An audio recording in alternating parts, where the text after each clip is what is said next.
A wildfire in Simi Valley just reached the fence line of the most contaminated nuclear site in California. 1 minute it was burning brush half a mile away. The next moment, 43,700 residents were under evacuation orders, and air monitors were going up around the perimeter. Over 1,100 firefighters from across California were assigned.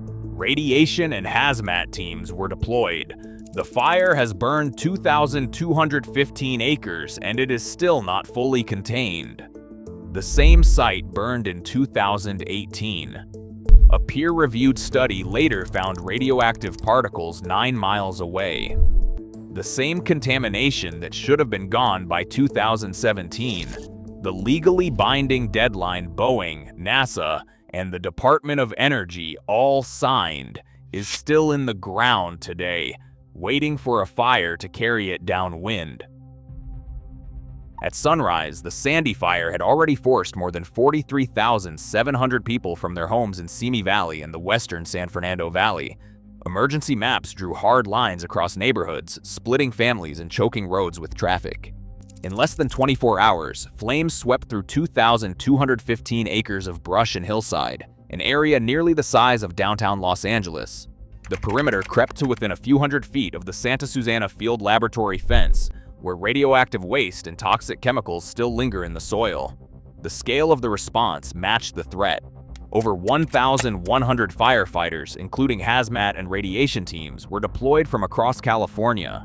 Strike teams worked around the clock, cutting fire breaks and dropping retardant to hold the line at the laboratory's edge. 7 high-efficiency air sampling units were installed along the property boundary, each equipped to detect radioactive particles, volatile chemicals, and fine particulates. These monitors fed real-time data to the incident command, tracking every spike in PM 2.5, every fluctuation in background radiation. Public information officers issued evacuation orders and live updates as the fire's footprint grew. Shelters filled with families carrying only what they could grab in the rush. Meanwhile, the same institutions responsible for the original contamination, Boeing, NASA, the Department of Energy, watched as first responders raced to prevent a new disaster. The question hung in the air. Why, 9 years after the legal deadline, was there still anything left in the ground to burn? The law was unambiguous. In December 2010, Boeing, NASA, and the Department of Energy each signed administrative orders on consent with the state of California. These contracts required them to remove every trace of man-made radioactive and chemical contamination from the Santa Susana Field Laboratory by December 31, 2017. The language was clear: remediation to background levels, restoring the land to its natural, pre-industrial state. Agency heads and corporate executives put their names to the deadline, binding their institutions to a promise that covered every acre, every contaminant, every risk. Yet as the Sandy Fire pressed against the fence in 2026, the cleanup remained unfinished. Not a single agency met the 2017 deadline. Boeing argued that the standard was unrealistic, proposing instead a weaker, risk-based approach that would leave much of the contamination in place. NASA and the Department of Energy joined the dispute, citing technical barriers and ballooning costs. Internal records from the California Department of Toxic Substances Control show years of missed milestones, inconclusive soil tests, and budget disputes stretching into the next decade. In 2022, after a year of mediation, the state agreed to extend the deadline, but the original legal requirement remains unmet. The question is not whether the contamination exists. It is why, after binding agreements and a decade of delay, the responsible parties have failed to deliver on their promise. As the fire threatened to mobilize what should have been removed, the gap between legal obligation and lived reality became impossible to ignore. Santa Susana Field Laboratory sits on a ridge just above Simi Valley, less than 30 miles from downtown Los Angeles, surrounded by neighborhoods that now hold 500,000 people. Its boundaries cut across steep canyons and brush-choked slopes, but the real dividing line is invisible, a legacy of radioactive contamination buried in Area 4. That threat began with a single event, the 1959 partial meltdown of the sodium reactor experiment. On July 13th of that year, operators discovered that 13 out of 43 uranium fuel rods had overheated and ruptured inside the reactor core. With no formal emergency plan, lab managers ordered the building vented to the outside air, releasing radioactive gases into the atmosphere. Internal memos from the Atomic Energy Commission recorded radiation readings that spiked beyond the scale of their instruments, but the public was kept in the dark. The agency waited 5 weeks before issuing a press release, downplaying the incident as minor and failing to mention the extent of the fuel damage or the release. The land where this happened remains at the center of the fire zone today. The same hillsides that once carried a radioactive plume now border dense suburban tracts, schools, and shopping centers. Every map of the Sandy Fire perimeter draws a tight circle around Area 4, the original hotspot, where the most persistent contamination was never fully removed. The population living within 10 miles has swelled to over 500,000, many unaware that the soil beneath their feet was shaped by a nuclear accident that officials tried to minimize, and that the consequences of that secrecy are still unresolved as flames press against the fence. Santa Susana's chemical legacy is measured in hard numbers and reckless choices. Over 5 decades, operators dumped or lost an estimated 500,000 gallons of trichloroethylene, TCE, into the soil and groundwater. This solvent, used to clean rocket engines and reactor parts, seeped through fractured bedrock and migrated downhill, forming toxic plumes beneath Simi Valley. State inventories from the Department of Toxic Substances Control confirm the scale: 500,000 gallons, much of it still present, decades after the last test firing. The contamination was never just underground. In the 1960s and 70s, workers routinely burned barrels of radioactive and chemical waste on open ground.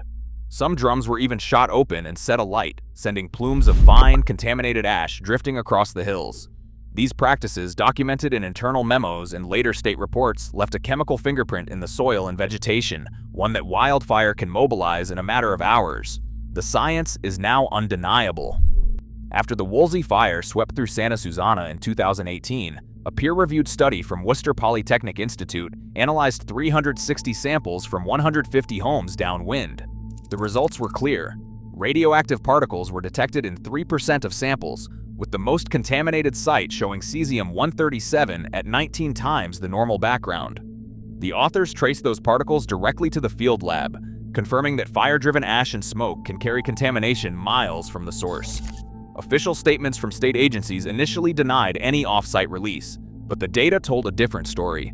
If wildfire has already proven it can move radioactive and chemical waste into neighborhoods, what does it mean for the 500,000 people living downwind today, while the cleanup remains unfinished and the next fire line inches closer? The paper trail is unbroken.